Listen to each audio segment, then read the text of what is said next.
அனைவருக்கும் வணக்கம். நாம இன்னைக்கு பார்க்கக்கூடிய தகவல் என்ன அப்படின்னா, முச்சங்க வரலாறு பத்தி பார்க்க போறோம். 3 சங்கங்கள் அமைத்து தமிழ் மொழியை வளர்த்தார்கள் அப்படின்னு நாம படிச்சிருக்கோம் இல்லையா? அது குறித்த தகவல தான் நம்ம இன்னைக்கு பார்க்குறோம். அதுல முதல் சங்க வரலாற பத்தி பார்த்தரலாம். குமரி ஆற்றங்கரையில இருக்கக்கூடிய தென் மதுரையில தான் முதல் சங்கம் அமைக்கப்பட்டது.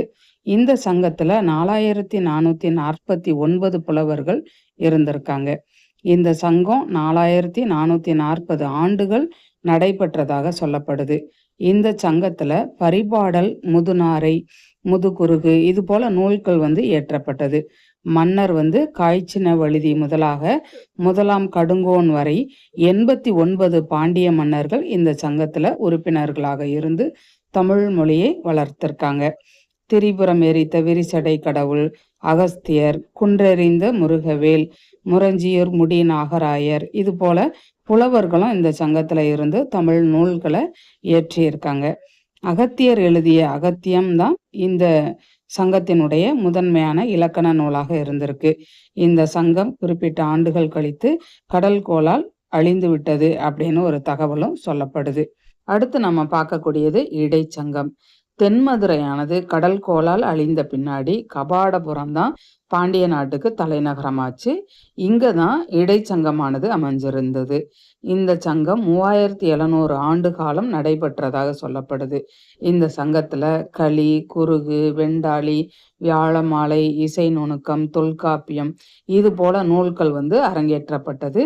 இந்த சங்கத்துல அவைக்கள புலவர்களாக தொல்காப்பியரும் கீரந்தையாரும் இருந்திருக்காங்க. வெண்டேர் செழியன் முதலாக முடத்திருமாறன் வரைக்கும் மன்னர்கள் இந்த சங்கத்தின் மூலமாக தமிழ் மொழியை வளர்த்திருக்காங்க. அகத்தியமும் தொல்காப்பியமும் தான் இந்த சங்கத்தினுடைய முதன்மையான இலக்கண நூல்களாக இருந்திருக்கு. அடுத்து நம்ம பார்க்கக்கூடியது கடைச்சங்கம். கடைச்சங்கம் வட மதுரையில தான் அமைந்திருந்தது. இதுதான் இப்போதைய மதுரை அப்படின்னு சொல்லப்படுது. இந்த சங்கத்தை பாண்டிய மன்னன் முடத்திருமாறன் தான் அமைத்தான் அப்படின்னு சொல்றாங்க. மன்னர் உக்கர பெருவழுதியினுடைய காலம் வரைக்கும் சுமார் 1850 ஆண்டு காலம் வரைக்கும் இந்த சங்கம் நடைபெற்றது. இந்த சங்கத்துல 8 தொகை நூல்கள், 10 பாட்டு நூல்கள் எழுதப்பட்டிருக்கு. நக்கீரர், நல்லந்துவனார், கபிலர், பரணர், திருவள்ளுவர், இடைக்காடர் இது போன்ற புலவர்கள் இந்த சங்கத்துல இருந்து தமிழ் மொழியை ஆராய்ந்திருக்காங்க. அகத்தியமும் தொல்காப்பியமும் இந்த சங்கத்தினுடைய முதன்மையான இலக்கண நூல்களாக இருந்திருக்கு. மேலும் ஒரு நல்ல தகவலோடு உங்களை சந்திக்கிறேன். நன்றி, வணக்கம்.